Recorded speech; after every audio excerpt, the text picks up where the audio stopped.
Welcome back to Sika and welcome back to the Monday News at 6 somewhere. So before we get going today, just want to shout out to some of our athletes who recently had some great success in their competitions.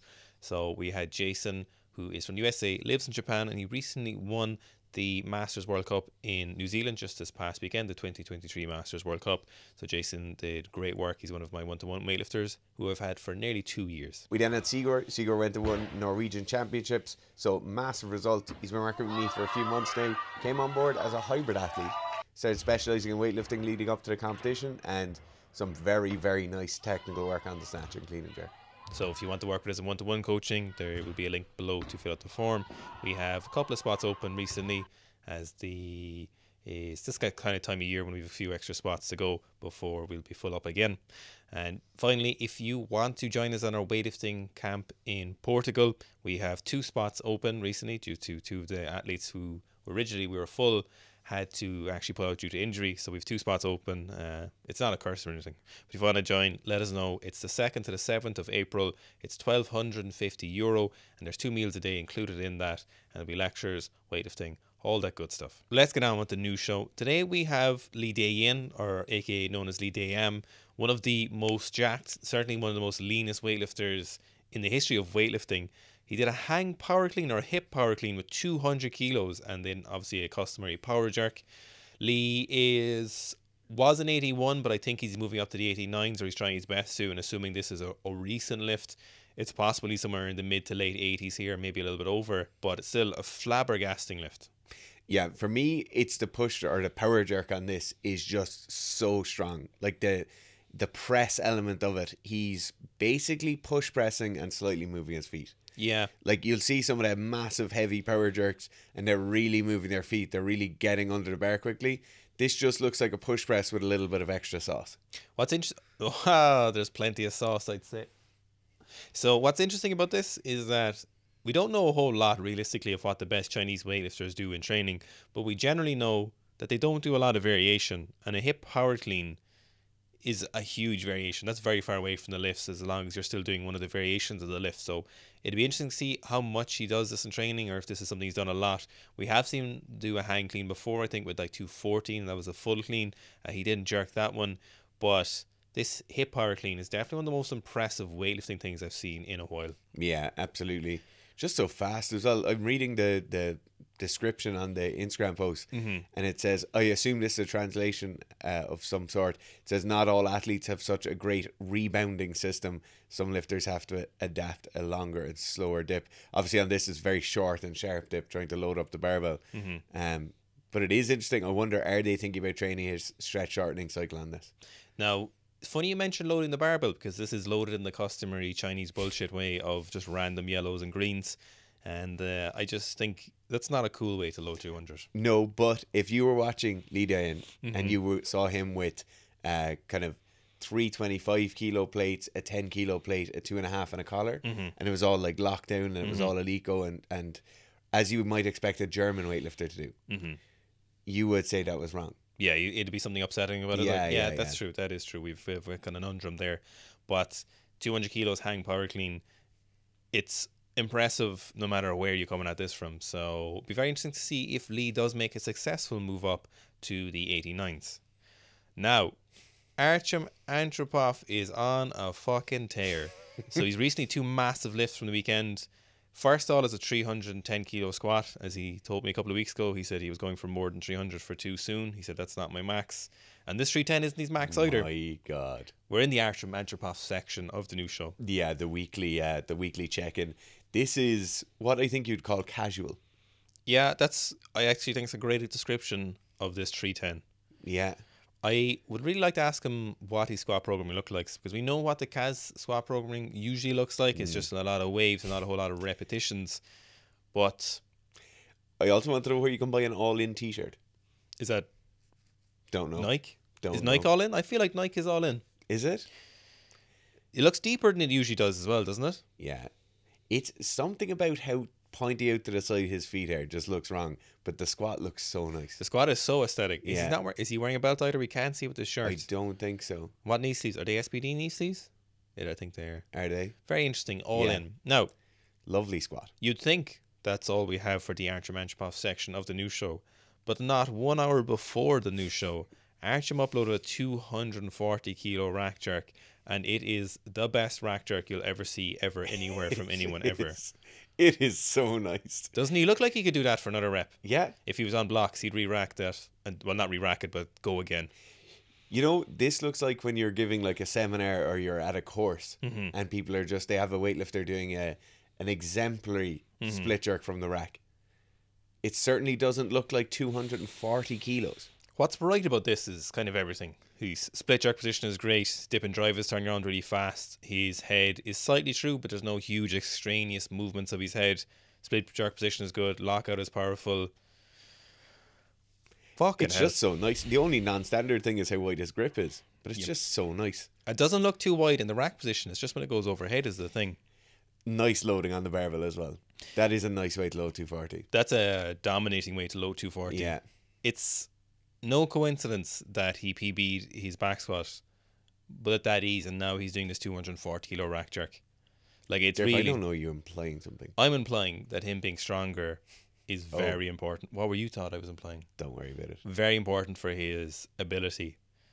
Now, I know what you were implying, but that 240, I think the 240 is more impressive or more appealing right now, or just more, there's more pizzazz to it. If you also think about 240 across all weight divisions, how many people in the world at the moment, or even this week, are capable of jerking 240? On a Monday. Who could walk out 240 and jerk it? Who could walk out 240 and jerk it? Yeah, not even on blocks, like from the rack. It's less than 20 people alive right now. Who could put that much work into, like, at what stage did he stop re-racking it, you know? Yeah. It's crazy. Yeah, does he have people picking up the barbell in between each rep? I hope like not. when he went for 200 or 215 or 230? Also, there is more people in space right now than can do that weight. More what? More people are in space right now than can jerk 240 from the rack. Oh yeah, that's true. That is probably true. Next up, we've got Ryunosuke Moshida. Is a Japanese weightlifter, generally between 102 and 109, depending on the weight class. And here he's squatting 280 by 5. Now, Mr. Moshida is a very good weightlifter. Routinely in the 180s and 220s. Very good technique, very fast, very mobile. I really like his squat technique. Yeah, he's some great heavier squats. Yeah, I really like how knees forward he is. Yeah, I really like as well how close his grip is in the back squat position. Yeah. So generally, if you can do it pain-free and you have the mobility, so if you're not forcing it, generally a closer grip is better for that upper back tightness, keeping that upper back positions. But obviously, if there's reasons you can't do it, it's not better. It's kind of a cost analysis. But 280 by 5 reps. We've seen him do 300 at least, and it might be 300 for repetitions. So I assume he's getting back into shape. And I would imagine any pro weightlifter like Mr. Moshida is obviously gunning for the Olympics next year. So I would say he's obviously winding up for a big training block. You know what I really like as well is the timing in between his reps, and he just times that bounce of the barbell perfectly every single time. Yeah. You know, you see a lot of people this is finessing the squat and finessing that bit of whip in the bar. There's none of that going on for a lot of other lifters. No, he's a great lifter. Then we have, of course, one of the greatest weightlifters ever, Lasha. So quite a bit of training footage of him recently, but let's just zoom in on the most recent one as an example of his condition, which is 240 kilo clean and jerk. And I actually don't think I've ever in my life seen anyone load 235 like this, ever. I actually don't think I've ever seen this. It may not have ever happened. This is one of the many combinations to load 235 with regular plates, but I actually don't think I've ever seen this happen before. 235. So it's so hard to tell with Lashley because all his lifts above 210 just kind of look like this. Yeah. 270 looks like this. 240 looks like this. One weird thing that does happen with Lasha is his clean looks better as it gets above 200 kilos. Yes. His clean at 180, 190, even around 200 looks a bit just strange. Whereas when it gets a bit heavier, his clean does look a bit tighter. Yes, he catches his lighter cleans really high and rides them down. His clean technique seems to get a bit better as he gets later into his prep. So as soon as his power and his condition improve, his snatch technique seems to look the exact same all throughout his training blocks, whether he's in really good shape or he's just getting back into shape or if he's injured. It's always super consistent. But his clean and jerk, with some minor changes, seems to change when you look at like that 275, the timing and the speed, and how fast the barbell's moving, how fast he's moving under the barbell. All of them seem to change very significantly, and you might say, oh, look, he's getting in better shape. Is that not kind of obvious? Well, generally for someone of his pedigree, his experience, you'd generally see that kind of remain mostly similar, unless you got massively out of shape like Alien would have done, for example. We'd have seen his technique change a lot, but Lasha doesn't get out of shape. You know, it's one of the reasons he kind of bit of injuries recently is he just always is training and is always in great shape. You know, his grip on the jerks, you know, like his arms are so long it seems like he's pressing the barbell overhead for half an hour before it gets up there. But then when you look from this angle, when he's facing straight on, his grip can't really be any wider. It looks like it's gotten a bit narrower, doesn't it? The clean grip. Yep, so this 245 or 240, clearly he's in still some kind of shape now, and he's obviously building up for Europeans this year, but what he'll end up doing is anybody's guess. Yeah. Next up, we've got Hae-Jeon, who is a Korean junior lifter, and yes, she is front squatting 200 for 2. Front squatting 200 kilos for 2 repetitions. I actually just don't know what to say here. These are great front squats. I don't know, could I front squat 200 for 2 right now, like in my condition? That's doing a double with my heaviest ever front squat.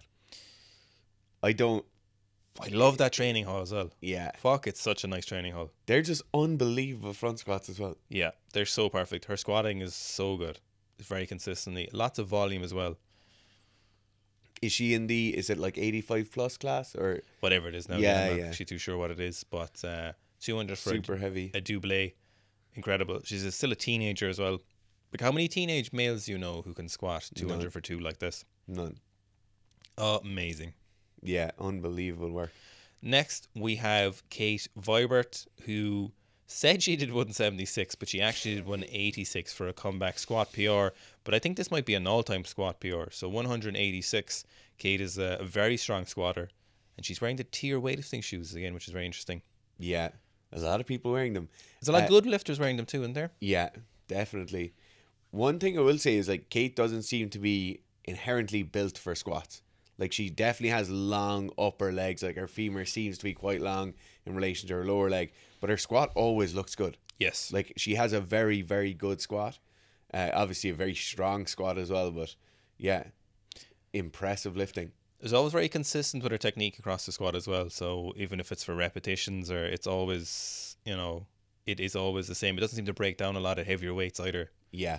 So 186. So she's kind of pushing those limits for maybe that 115 and 145. It's tight in terms of ratio for squat. Like, ideally you'd see her 200 or more. Female lifters would have slightly different ratios for those, but ultimately when you get to those weights, you still need that kind of force requirement. So you'd be hoping for a bit more, very close. You'd hoping to be in the 190s, I think, to really maximize that. But generally you see the best female weightlifters will be very efficient as well, you know, but more is kind of better, really. In the same video then, 101 kilo push press. Double. Oh, double attempt she missed. Sorry, the second one. Sorry. I think it's still a PR. Yep, so 101 kilo push press. Insane. Then we have Edward Ziazululin, who's a Belarusian weightlifter. So 210, a very, very fast weightlifter, very, very good. This 210 technically very characteristic of the Belarusian technique, which is very knees out positions, very strong contact, really fast under, generally just a very powerful lift. And obviously there's recent talks, it seems likely, or it seems possible that Russia and Belarus will be able to compete at the Europeans, which I think most people would be probably against. I certainly would be on the side of not letting them compete, as much as I love their lifting and weightlifting. It's Characteristically aggressive. Yes. Isn't it? Mm-hmm. Like, that hip contact is... There's only... Besides the Russians and Belarusians, they get away with it fairly well. The Iranians get away with it fairly well. Mm-hmm. And then middle-aged CrossFitters who have just taken up weightlifting get away with it fairly well. Those three cohorts are the main users of massively aggressive hip contact. It's very characteristic of how powerful their lifting is. Yes. You know, at heavier weights, like, they are super powerful. If you look at Peter Asanoyak or Pavel, Andrei Ramnov, any of the other team, they're all super powerful lifts. Like there's none of them that are in any way not as fast as possible. And I think that comes from how they kind of grew up training and how they approach those lifts. But this 210 is looking, honestly, this looks like he can snatch 215 or more. Yeah. The only area of concern there is that little wink on the left elbow. Nah. All right, you judge Nazi. Next, we have Brian Ibanez so he's a squat / power jerker. So this is a 190 kilo behind the neck jerk. Even if this was a snatch balance, whatever you want to call it, it's the same thing. He seems to have got that above parallel. Yeah, he so it's definitely actually, did. It is a jerk. It's definitely a jerk if it's above parallel. Yeah. 190 kilos. Do you know what weight class he is, Gar, for roughly what he's sitting at? He can't be more than in the 80s. He looks light. Yeah, so he's 17 in this video as well. Oh my God. Yeah. So what's he say? 1 month out from Youth Worlds. That is insane. Mm-hmm. You jerked 190 kilos from the rack when you were pretty young in college, didn't you? Yeah. I remember you I wasn't 17 though. No. Might have been 19 or 20. That's unbelievably impressive. Yeah, that is sick. Yeah, lovely jerk. It's very reminiscent of Chinese weightlifters when they do snatch balance like that. Kind of hopping forward into it a little bit. Yes. Super wide foot position. Yeah, some stability, especially for 17/18. Next, we have Jan Hak, who is a 96 from Korea, and he's doing 170 for reps from the block, and that's same training hall as Haijian. So one proper doubles as well, and here is a triple. So we've seen him do 180 from the floor in competition. So seeing this 170 for triple look very routine. Very happy with it as well. Yeah, I like this approach of high volume work in the derivatives of the lift. Mm-hmm. I like it. It makes a lot of sense. If you're in your prep phase, getting ready for competition, doing your higher volume work in the derivatives and possibly not in the classical lifts does make some sense. Now, we don't program like that, but there's definitely merit to it, or there's definitely a school of thought that's a good way to go with it. Then we have him back squatting 240 with very reminiscent technique of the Koreans, so very consistent back position. A little bit of head movement where they kind of drive their head into it or chin up. So he is not on the weaker side. So we got 240 for 4 here, but and a 5th rep coming. So he seems to be wearing the spider shoes, but not on the weaker side in terms of like weak for a person. But if you look at the other 96s, if you looked at maybe Miso or Tan Tao when they were 96s, you'd see all of those squatting well into the 300s, or at least at 300, 240 for 5, putting you at kind of 280-ish maybe on a great day, maybe 275 depending on how good at singles he is. So it's interesting how efficient he is here with the lifts. Yeah, one thing you'll see with those other 96s as well is the speed is definitely a lot faster when they're at 240. You know, even if the 1RM number wasn't drastically different, the speed of those lifts is drastically different, or can be drastically different. Random translation in one of the comments: "You're not crazy. Why are you so good?" Now, next up, we've got HafThor Bjornsson, who is still continuing his foray into the powerlifting world. So not quite 200 kilo HafThor, but here he is back squatting 350 kilos, and he's going to be peaking in about 6 weeks for competition, so about 5 weeks from today. So it'll be very interesting to see what it looks like. Obviously, this looks incredibly easy. Yeah, that looks like 20 kilos below his opener. Easy, yeah. Yeah. He looks light here. He looks slender. Yeah, he looks like 120 or 130 kind of weight here, so it'll be interesting to see what he's actually at. Yeah. I assume he's still 160 kilos. Is he wearing those Mark Bell squat shoes? Is that what they are? I was looking at the shoes trying to figure it out, but I actually can't figure it out. I'd love to have gotten a pair of those. I assume they fetch outrageous prices online now. I'd wonder if you could even get them, because they were well over a decade ago. Yeah. It was him and Reebok. A very interesting deal at the time. It's a great idea. Like, Reebok were doing some great things with those shoes. Yeah. Going out, subject matter expert, they designed the shoe, put their name in it. You still see some people who have them seem to wear them still. Yes. So, and we haven't seen a shoe like that since. So it's very, very interesting. The classic thing of walking it out from the monolift is funny though. It is funny. There's no, you can never convince me that that's a normal thing to do. I get why you're doing it. Yes. You're practicing all that, but there's surely a squat rack in the gym. Maybe the monolift is just the best efficient use of Maybe. space. Now we've got Joe O'Sullivan putting it up to HafThor with 370 kilo squats in his Blade Runner glasses. You may remember Joe going for the repetitions at 500 pounds. It is something like 24 from memory serves me right.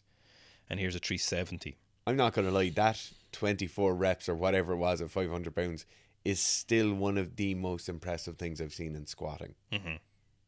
It is impressive. So here's a little side angle. Joe is busting out of them virus shorts. He is busting. So very, very deep. Pretty easy as well. Yeah. Not easy as in like, oh, that he could add 30 kilos to that, but certainly there's more room in there. It's funny, you expect the descent to be faster. Mm-hmm. You expect there to be a bit more aggression in that rebound out of bottom. But when it's 370 kilos and you have to use that stiff a bar, obviously there's not going to be any rebound, you know. Now, here we have a shot putter, Bjorn Van Kiss, with 190 kilo hang power clean. Bjorn, there's not a whole lot I can see about him. Bjorn just seems to be an absolute horse. Like a fucking horse. And this is 190 kilos, which reinforces the category, his status as a horse. You know that thing where it's like, would you rather fight 10 horse-sized rabbits or whatever it is? Yeah.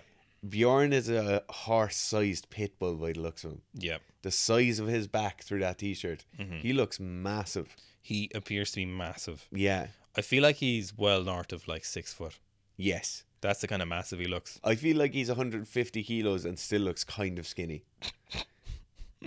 He actually kind of does. Yeah. Then, sticking with the throwers, doing ridiculous thrower things, we've Tanner Berg with 406 pounds, which is about 184 kilos. Very, very weightlifter-esque technique on this power clean from the floor. Really good pull under, really dynamic foot movement, nice stable catch position. Yeah, not massively smashy either. No. Like a very, very good, technically a nice clean. Tanner is a hammer thrower, if I'm correct. Yes.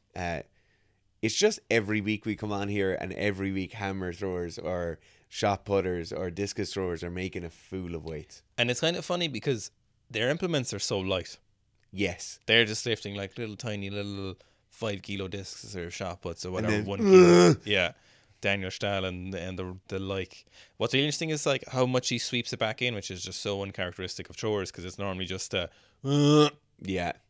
So 406 pounds for a very nice power clean. Look, surely if you're power cleaning in the 180s, you've got to be like, I bet I could power clean 200 if I keep trying. Yeah. That's got to be. I wonder, is that number, like, does that mean something to them? Maybe 182 means more than on the American throwers than it means for 200. Because it's 400 pounds? Yeah, or 405. That makes sense, yeah. 405. Next up for the combat section of the show, we've got Jake Gyllenhaal at the UFC. So he came in sick shape. So it's at UFC 285 and they were filming for Roadhouse remake. And Jake came in absolutely dick skin shredded. Who's the actor who was in, he wasn't The Rock, but he was in Baywatch? Zac Efron. Zac Efron. So Zac Efron was in insane shape in Baywatch, but he wasn't big. Yeah. You know, he was like, he was jacked, but he wasn't big and shredded. Jake is massive and shredded. Well, I wouldn't say massive. No, but he's big, like. He's got those ad definition where it looks like he has Liver King implant abs. Yes. Maybe he does. He was in great shape as well for Southpaw, so he was absolutely... I think he was more lean than this in Southpaw if you look at some of the shots. But it's very interesting to see him get back into great shape again. There were some jokes Dana was making about him not being tested by USADA. It's funny, you know, you're more likely to be correct, I think, in assuming he took gear. It's not that physique is in any way impossible to achieve as a natural athlete, but it's just unlikely, I would say. You know, it's like hearing two cars raced around the track and one car beat the other one. And it's just more likely to say that the car that won was faster. Yeah. Like, yeah, you cannot deny the inevitability of drugs. Yeah. Like, Especially when you think about how much he's going to get paid for this. yeah. That you're going to get tens of millions. Mm-hmm. And you just have to make sure you're in really good shape. It's really important for your job that you're in good shape. And then you would say, what can I do with this money that will ensure I stay in this shape and I get future contracts like that to ensure I turn this tens of millions into hundreds of millions? And I would say, is there anything that I can do that would make this better? I don't know, were you having an internal conversation with yourself, or if we're talking on the news show still? And then I would come to the conclusion, I would imagine, where I would find the Hollywood doctors and I would say, hey, Hollywood doctor, Yeah. I need to look good, Yes. Can I have obliques? Real good. Can I have obliques that look like love handles but are actually just muscle? Can I have something that someone could pick me up by? Do you know what they always miss, though? They never have any back. No, There's no back no, to them. no. There's no substance to it. Because no camera films you from behind. They don't have a back like that big massive thrower.